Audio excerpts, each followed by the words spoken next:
obviously you heard creepy story, so I wanted to change it up and keep creepy was creepy and move on. Because, you know, some people just, and I leave it as that, so that way people, you know, you got your creepy there, because I know how that is. So now I'm going to share just, you know, other stories and whatnot. So, let's see. As you can tell, my phone goes off once in a while, so sorry about that, and sorry about my arc reactor and the dog.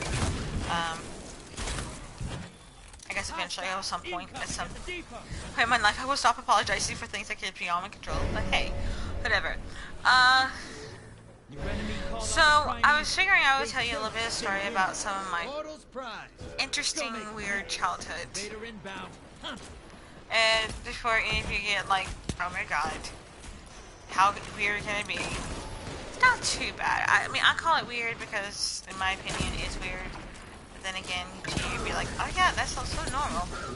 And then other of you might be like, no, that's like really totally freaking weird. Like, where the hell are you at? Don't ask. If you do have stories yourself, you know, just let me know. Tell them. Or if you've done a YouTube video about it yourself, you know, share it. So I can watch it. And trust me, I'll be totally there. I will listen. Doesn't mean I like it.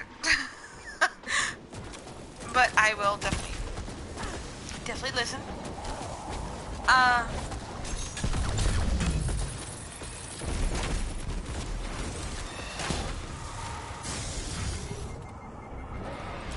So for stories today, like I said, I want to tell you a little bit about some of my childhood things and whatnot.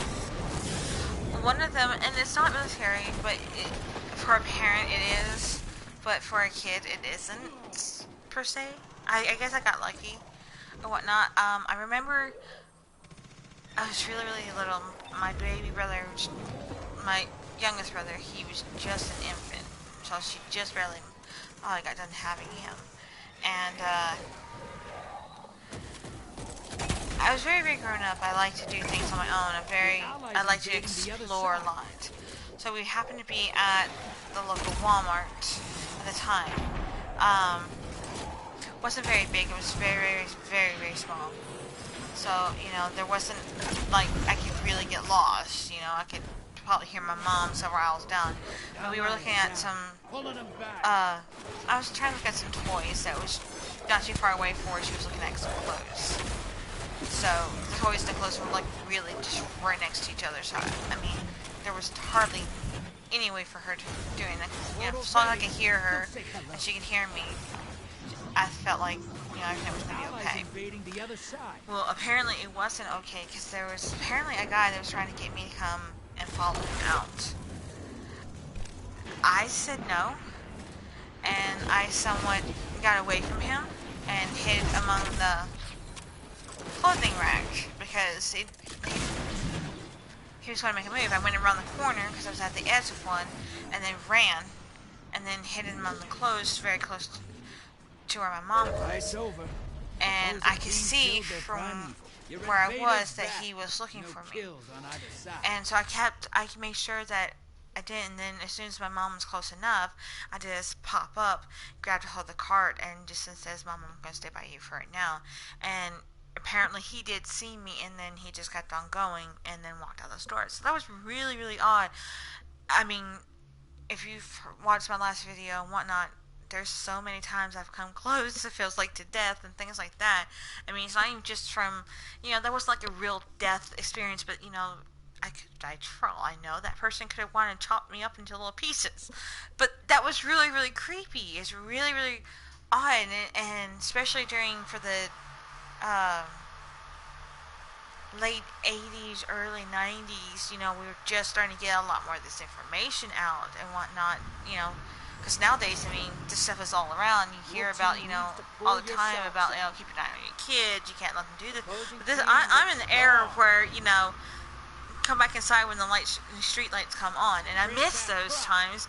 But nowadays, you know the creeps are out there. I mean, it's hard not to, because of the media everything else, but back then, you just hear the local stuff and sometimes, the news, so it's, that was really, really creepy, but really, really interesting because, not everyone has that story, and those who do have it, it's like, you don't realize how lucky you were. So, that's a little interesting part about me that most people don't know. So if you have something like that, it's a little interesting like that. It's like, it doesn't have to be like that kind of story. It could also be, any kind of story about, how you came across this really cool bird. Like, one time I got lost and I was living with my biological mom and at the time her husband, which was at the time was my stepdad, and his parents happened to live out on a farm or whatnot, and this farm had quite a few acres, but there were some mountains where the cows would go on and whatnot, and at the side, I had some time to play, so occasionally we would go out there and help them out with the farm. And I had some free time and I could go play, so I'm telling them, hey, I'm going in the woods and I'm just gonna go play out there. Okay, just as long as you don't get in trouble with the bull, cows and whatnot, you'll be fine. I'm like, yeah, it's fine, I don't care. So, I didn't realize what time it was, and I started to notice then that it was getting pretty late. I've been out there for a little bit. What I didn't also realize is that I was getting lost. And, I was scared. I'd be the first one to admit it. I was scared. Because one of two things was going to happen. Either I was going to get stuck out there and it's going to get dark and I'm going to get in a lot of trouble. Or I was going to get... I was going to get back too late and be in a lot of trouble. What I didn't realize is that some of the foliage was a little darker than I was experienced. And I was only out there for about 2 hours. Which, for a kid, 2 hours can sometimes feel like a lifetime. Especially when it's, hot and in the heat and everything else. So, I literally just prayed. I was like, please, something, anything, help me. I need to get back home. Well, out of nowhere comes this little bird. And it was pretty. Very, very pretty. I didn't really, I don't remember if it was a bluebird or if it was a cardinal because of the fact that I wasn't paying attention in years, but I just remember it was very, very pretty. So I kept repeating it over and over and over. It's like, oh, you're a pretty bird, and, so it just kept laying me, like it'll fly up a little bit to a branch and then it'll stop and watch and wait for me to follow. And I kept doing that all the way up until I got to this one area. And I recognized it. I knew that in just a little bit I will be where I need to be at. I'd be close to home. At least home for that at that farm. And when I finally got there, it was like it was a relief. What I didn't know is that they were just starting to, call for me. And I was like, yeah, I went out all the way up to this place because I found this really interesting rock. And they're like, that's like way out in the middle of my property over here. I'm like, it is? And they're like, yeah. They're like, there's a sinkhole out that way. You could have been really hurt, We didn't expect you to go that far into the thing. And they're like, that takes almost like, take us like forever. And I'm like, well, I was running and, jumping and playing and having a good time, And they're like, what? And I'm like, well, yeah. I just having fun. And it's like, but I realized I got a little lost and as it says in this pretty bird, helped me out. Got me home. And they're like, what? And I'm like, yeah, there's this pretty bird. And it just, it was just having, just leading me along the way. And they're like, there's no bird out there that looks like that. And I'm like, And I'm like, what do you mean? It's right there. And they looked and they're like, no, it's not. And I'm like, okay. Okay. I could swear it was there. You know. Then again, my family didn't believe a lot of things I said. So I was like, well, I know it's there and that's all I care. So yeah, I mean, it's not to be scary. That wasn't scary. That was a very, very sweet story. You know, it was very, very interesting. But yeah, there's a couple of things that not a lot of people know about me and whatnot. So I hope you enjoyed this little 2 stories. Oh, so now my little storytelling is done. Like I said, if you have these cute stories or scary stories or any kind of stories like that, be free to tell me about them. I like to hear it.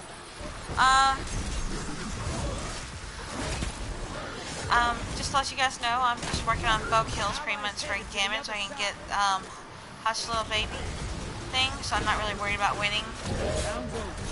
Your opponent took their primeval down. So for me, it's just literally having fun. So these people are probably like really ticked off at me right now because I'm just like going in and just having fun. And for those of you guys that are like, that makes Gambit toxic. I know it does. I really do know it does. But I can't help that it is going to be toxic that way because of the fact that I have to get this quest and I have to think about it. And this is why you somewhat need a team when you're going into Gambit, because of the fact that, you know, I could focus on just killing and then have the person who's collecting emotes run around and do it, and I don't have to worry about it. All I'm doing is just killing the ads, and that'd be great. But I am not having in the clan helping me right now, so that being said, that's why I'm in here just doing what I'm doing. I mean, it's already naturally toxic, so, you know, I'm just like, alright, well, I'm just gonna do my thing and go on. So, I don't know if my friend's on. Let me double check here. I'm sorry for the thing. Let me look into my friends. Nope. My sister-in-law's on. But yeah. But, no, I am just, like I said, I'm just working on this and, having a little fun with you guys while playing. Come on, show up. Yeah, Hush Little Baby, or Little Baby Hush. However you want to do it, since technically with the comma. But you know how people are with that. So yeah, as you can see, I'm not in that deep. There's a few things I need to do that I'm working on, like, Gift for the Worthy. I need to work on that. I need to finish that. You know, there's some things I just need to finish and work on. Because when we get these new missions and things, like I know in October when the release of Shadowkeep comes out, I'm going to be highly focused on that. So when I'm on my downtime and I got everything somewhat fully done that's major out there that's going on, I'm like, okay, let's go back to this little small thing.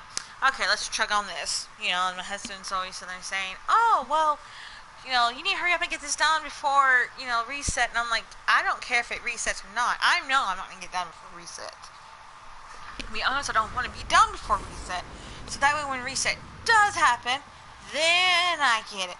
And he's like, but, I was like, just let the season end. I just said, I can get as close as I want to and I'll be alright. I says, that's the whole point.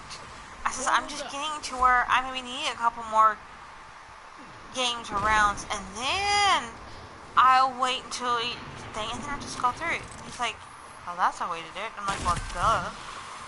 I just says, now, if I was extremely hardcore about it, yeah, I probably would grind my butt off for it, but I ain't gonna do that. I don't care to.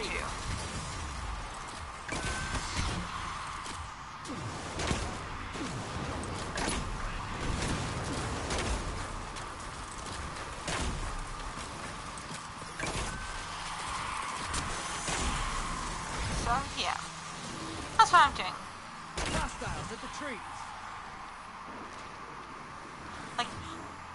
see all this, right? Your allies down. They're all worried about doing everything else, but none of them want to collect motes.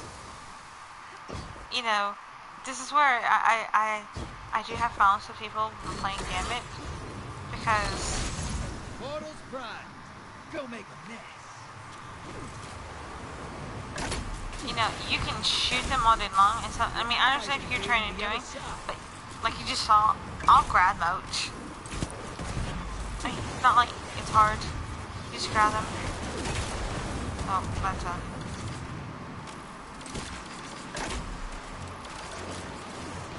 Your allies defeated.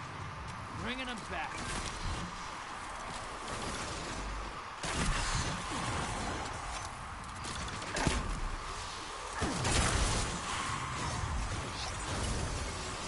no offense, but there should be no reason why you have this many motes lying around.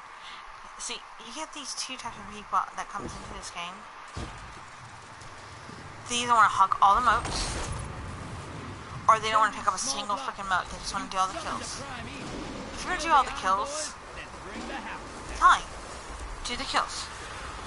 But make sure there's the other person that's picking up the motes. If no one's picking up the motes, then how are you going to sit there and get things done?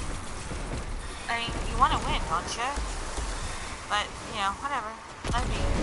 Like I said, it's toxic right now. I'm not worried about it. I'm just gonna shoot and have fun. I am so tired. Sorry, people. Sorry.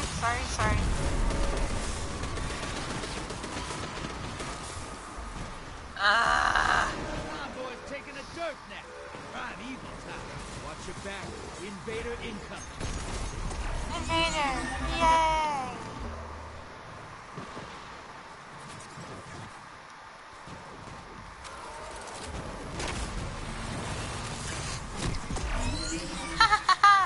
There it is. Was using Code Heart. Wow, I haven't seen that one out in a while. Invaders down. Your allies are heroes. I wonder if some of us are being nostalgic. I noticed that some people are pulling out stuff they haven't pulled out in a while. Which, I mean, totally cool with that, because it's like nice to see something that's not like Luna's Howl, or what was another one that I've been seeing? Outbreak Perfected, or a shotgun that's like feels like it's overpowered as all get out. Oh, hi! Yes, hi! Once again, 21% delirium. I don't know if that one's a popular one here lately or not. I don't know. I haven't been in playing this much of it, as you can tell, so Vader's gone. Get him next time. felt like I counted for that because he touched me.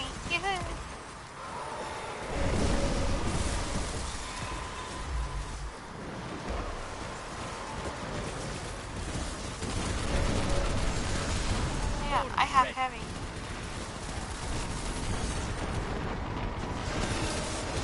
Invader incoming.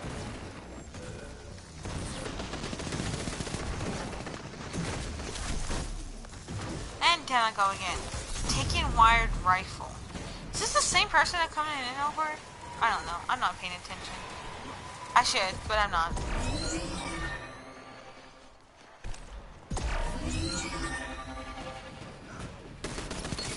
Invader down. You're clear.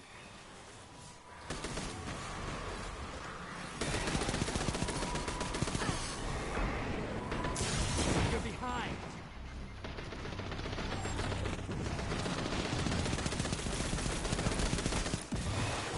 You're in the lead. Yeah, we should be melting it by now. Stupid people. I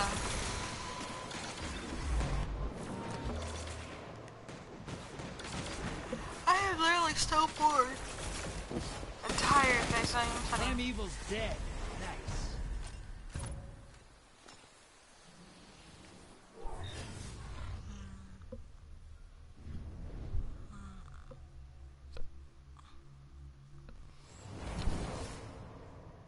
Opposing team, I need more moats. And your team's solid. Transmat ready. Keep your guard up, sister. Hostiles brought their heavies to the field. I think it's funny how in Incoming some wave of, at the ruins. like, my husband always complains about how, like, if you chose the other side from him, tell a Vanguard about his stuff, that, you know, he calls you a snitch.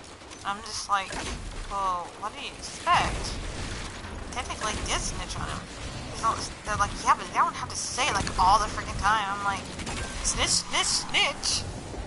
You're a snitch. I mean, duh, snitches get stitches. That's how it normally blows.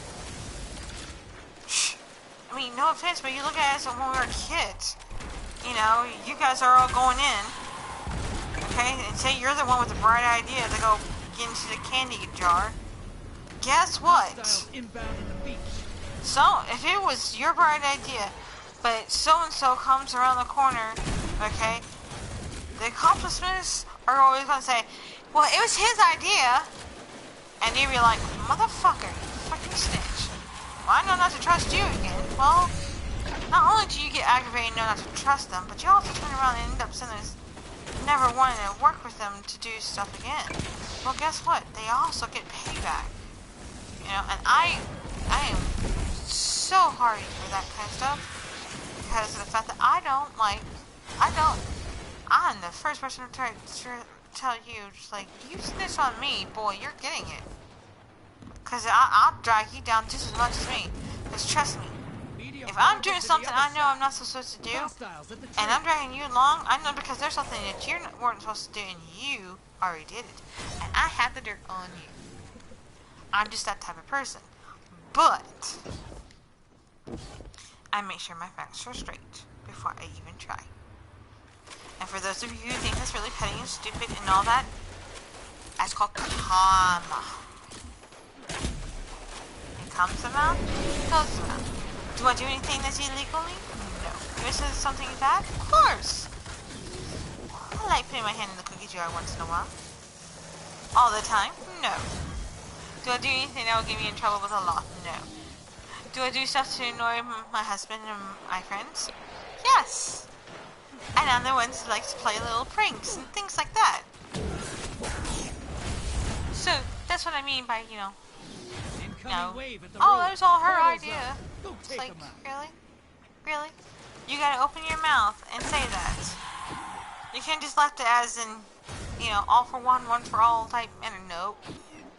Okay. We'll see where your loyalties lie.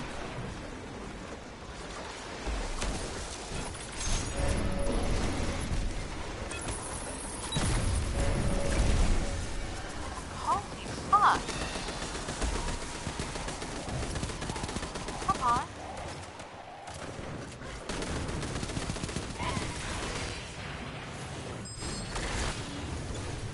Sending small blocker. Alright. So,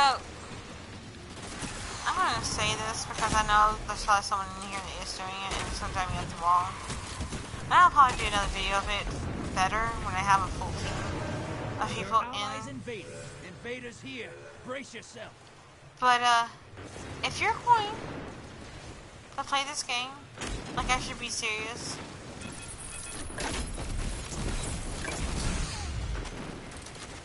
Do me a favor. Don't be an asshole and try to get 15 all the freaking time. If you got 15 by pure sheer dumb luck, because I do that once in a while, I'll be like, oh my god, I'm up to 13. All because I sit there and, you know, like I come across this number, like where there's several, and then I'll be like, okay, well, let me grab this. Oh yeah, and here's this one. Then yeah, I can see why you get 15. But if you're sitting there and you have 15, okay, or you have 10, and you can go bang, bang. If you're going to start, I'm sorry, I don't understand why you wouldn't. You're close. Fill the bank, you get a primeval. Like right now, it says you're close, you failed primeval. I got 5. I don't care if I had 2. You know? Okay? Like you said, it's following instruction. I'm going to follow the guy's instruction. I don't care if you only had 2 left to put in there. That is 2 that need to be taken care of.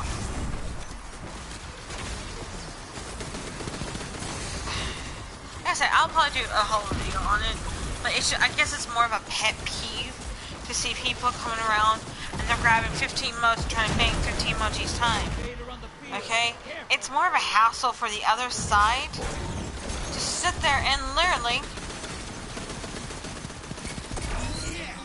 Hey, you didn't start that fight. You finished. It's a little bit more hassle to get clear of those smaller ones, the 5s and the 10s, than they are to get the 15s. Why? Because they're annoying as fuck. That's as easy as it is. You know? So, if you got 5, bank it. If not, go bank the 10. But don't bank just 2 unless you're like wrapping up the end piece. You know, there's a lot of confusion about that too.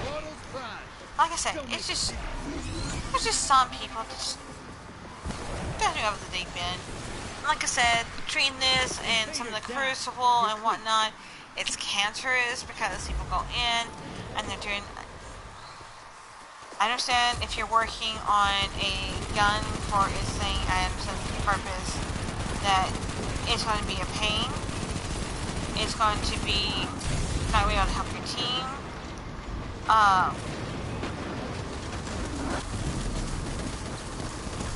Because of the fact that, you know, like me working on a bow, I'm not going to be able to help out the team that much.